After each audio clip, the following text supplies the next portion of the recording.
अगर आपके मन में भी गंदे और नकारात्मक विचार आते हैं और आप चाहकर भी उन्हें रोक नहीं पाते, आप उन्हें रोकना तो बहुत चाहते हैं लेकिन आप उन्हें रोक नहीं पाते, तो आज की इस बौद्ध कहानी को बड़े ही ध्यान से सुनिएगा। इस कहानी में हम जानेंगे कि हमारे मन में गंदे विचार आते क्यों हैं और हम इन्हें किस प्रकार रोक सकते हैं। हमारा मन दुनिया का सबसे शक्तिशाली उपकरण है, लेकिन हम ठीक तरीके से इसका प्रयोग नहीं कर पाते।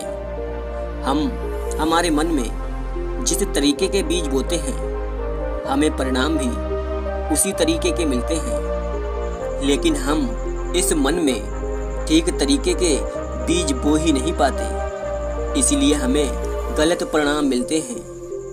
बहुत समय पहले की बात है, एक ऋषि जल के भीतर बैठकर तपस्या कर रहे थे। वह ऋषि ध्यान साधना में लीन थे।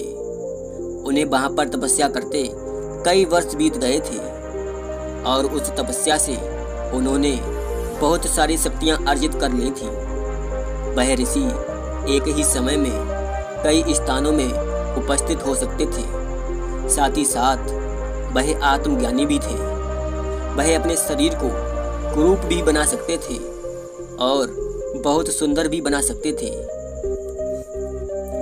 एक दिन जब ऋषि की आंख खुलती है तो वह देखते हैं कि जल के अंदर कुछ मछलियां काम कीड़ा कर रही हैं, एक दूसरे से शारीरिक संबंध बना रही हैं। जैसे ही उन ऋषि ने उन मछलियों को काम कीड़ा करते हुए देखा तो उनके मन में भी एक प्रकार का भाव उत्पन्न हुआ कि इस सुख को अनुभव करके देखा जाए कि इसमें क्या सार है, यह कैसा अनुभव करवाता है।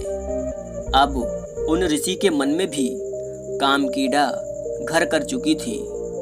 अब उनका जो मन था ध्यान साधना से विचलित हो चुका था। उनका मन ध्यान साधना में नहीं लग पा रहा था। जैसे ही वह आंख बंद करते थे तो उन्हें वह मछलियां काम कीड़ा करते नजर आती थीं और उनके मन में भी काम कीड़ा के भाव उत्पन्न होने लगे। उसके बाद ऋषि अपनी साधना को छोड़कर उस नगर के राजा के पास पहुंचे। उस राजा की 50 राजकुमारियां थीं।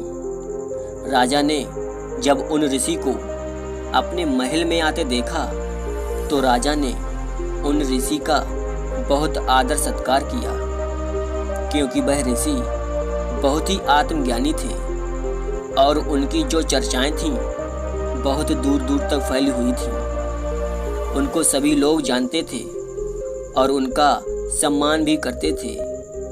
इसके बाद राजा ने उन ऋषि से पूछा कि क्या बात है महाराज, आपका हमारे महल में कैसे आना हुआ। तो ऋषि ने राजा से कहा, मैं आपकी पुत्री से विवाह करना चाहता हूँ। ऋषि की बात सुनकर राजा सोच में पड़ जाते हैं और ऋषि की शारीरिक स्थिति को देखते हुए सोचने लगते हैं कि मैं अपनी पुत्री का विवाह इनके साथ किस प्रकार करूं, क्योंकि उनके पूरे शरीर पर काई लगी हुई थी और वह बहुत कुरूप दिखाई पड़ रहे थे। लेकिन राजा मना भी नहीं कर सकते थे, क्योंकि वह ऋषि बहुत ही शक्तिशाली थे और साथ ही साथ राजा उनका सम्मान भी करते थे। ऋषि तो बहुत आत्मज्ञानी थे, इसलिए उन्हें राजा के मन की स्थिति का पता चल गया कि आखिर राजा के मन में क्या चल रहा है। इसके बाद राजा उनसे कहते हैं कि आप स्वयं ही मेरी पुत्रियों के महल में चले जाइए। वहाँ पर मेरी पुत्रियों में से जो भी पुत्री आपको पसंद आती है, मैं उसके साथ ही आपका विवाह करवा दूंगा। ऋषि राजा के मन की स्थिति जान चुके थे, इसलिए वह वहाँ से राजकुमारियों की महल की तरफ चलने लगे और महल में जाने से पहले उन्होंने अपना रूप इस प्रकार का धारण किया कि वह इतने सुंदर हो गए इतने तेजस्वी लगने लगे, उनके रूप से इतनी सुंदरता झलकने लगी कि सृष्टि पर उनके जितना सुंदर कोई नहीं था।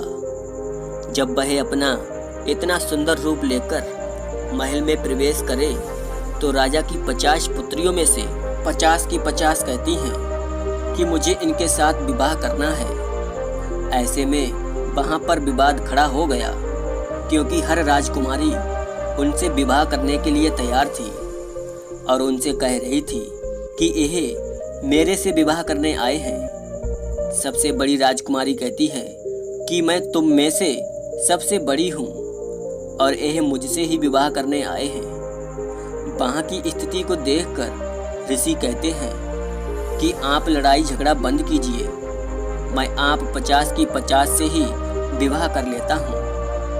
50 की 50 राजकुमारियाँ यह सुनकर बहुत खुशी हुई और ऋषि से विवाह करने को तैयार हो गई। इसके बाद राजा ऋषि से अपनी 50 राजकुमारियों का विवाह करवा देता है।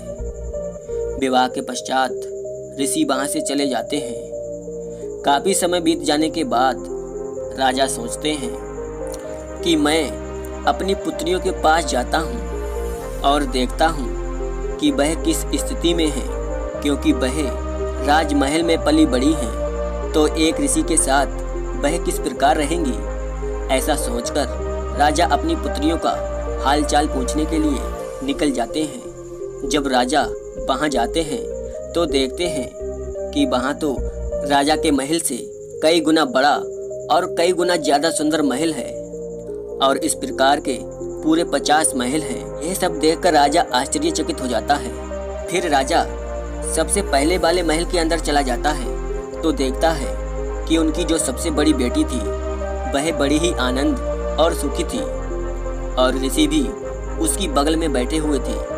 राजा को देखकर ऋषि ने उनका खूब आदर सत्कार किया। इसके बाद राजा अकेले में ले जाकर अपनी पुत्री से पूछते हैं, क्या तुम ठीक हो? क्या तुम सुखी रहती हो? राजा की बात सुनकर राजकुमारी कहती है कि पिताजी, मैं बिल्कुल सुखपूर्वक अपना जीवन व्यतीत कर रही हूँ, लेकिन मुझे चिंता अपनी और बहनों की लगी है, क्योंकि ऋषि तो दिन रात मेरे साथ ही रहते हैं, मेरे साथ ही समय व्यतीत करते हैं, तो दूसरी बहनों का क्या हो रहा होगा। इतना सुनने के बाद राजा को भी लगता है कि उसकी दूसरी पुत्रियों के साथ अन्याय हो रहा है। इसके बाद राजा पहला महल छोड़कर दूसरे महल में चला जाता है। वहाँ पर भी यही दृश्य देखता है। फिर तीसरे महल में जाता है और चौथे महल में जाता है, पांचवें में जाता है। सभी में वह वही दृश्य देखता है। तो राजा समझ जाता है कि ऋषि अपनी शक्तियों का उपयोग करके एक ही समय में सभी पुत्रियों के पास मौजूद है। यह सब देखकर वह अपने महल में लौट जाता है। ऋषि बहुत ही आत्मज्ञानी थे, इसीलिए उन्होंने 50 वेश धारण करके अपनी 50 रानियों के साथ हर भोग विलास को भोगा, जिसकी इच्छा उन्हें उन मछलियों को देखकर हुई थी। लंबे समय तक ऋषि भोग विलास में लिप्त रहे। बहुत सी संतानें उत्पन्न हो गईं। एक दिन उनके मन में अचानक से यह सवाल आया और वह बोले, अरे यह मैंने क्या कर दिया? इतना भोगने के बाद भी मुझे कोई संतुष्टि नहीं मिली, कोई सुख प्राप्त नहीं हुआ। यह क्षण भर का सुख है। इसके बाद तो फिर मन बेचैन हो जाता है और फिर से उसी भोग विलास में डूबने का मन करता है। यह तो ऐसा सुख है जो एक क्षण के लिए आता है और फिर समाप्त हो जाता है और फिर से मेरे मन में प्रेरणा होती है और फिर से व्यक्ति उसी मलिनता में लग जाता है और इसके कारण व्यक्ति बुद्धि भ्रष्ट हो जाता है और उसे फिर अशांति ही अशांति होती है। वह कभी इस काम वासना से बाहर नहीं निकल पाता और इसमें फंसता चला जाता है और अपने आप को बर्बाद कर लेता है। इसके बाद ऋषि कहते हैं कि यह मैंने क्या कर दिया? मैंने अपनी तपस्या की सारी शक्ति इस काम वासना में लगा दी और मुझे इसके बदले में कुछ भी प्राप्त नहीं हुआ। इसके बाद वह ऋषि अपनी गलती को सुधारते हैं और पुनः तपस्या में लग जाते हैं, ध्यान साधना करते हैं और अपने मन को शांत करते हैं। तो देखा दोस्तों आपने कि हमारे मन में गंदे विचार क्यों आते हैं। हमारा मन जब कभी अश्लील चीज़ों को देखता है तो हमारे मन में भी यह विचार आता है कि मैं भी इसका भोग करूं, मैं भी इस सुख का आनंद लूं। क्योंकि जिस भी चीज़ को हम देखते हैं वह चीज़ हमारे भीतर गहराई में घुस जाती है और फिर यही विचार हमारे भीतर गहरे होते चले जाते हैं और हमें उसकी तरफ आकर्षित करते हैं। अगर आप भी ऐसे लोगों के बीच में बैठते हो जो हमेशा ही अश्लील बातें करते हैं तो उनकी बातें सुनकर आपके मन में भी काम वासना के विचार उत्पन्न हो सकते हैं।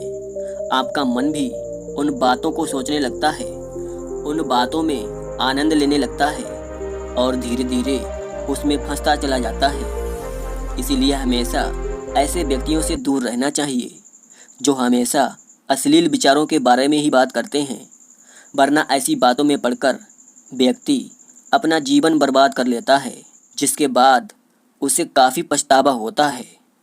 तो दोस्तों, उम्मीद करता हूँ कि आपको इस कहानी से बहुत कुछ सीखने को मिला होगा। वीडियो अगर पसंद आई हो तो वीडियो को लाइक और हमारे इस YouTube चैनल को सब्सक्राइब ज़रूर कीजिएगा। धन्यवाद।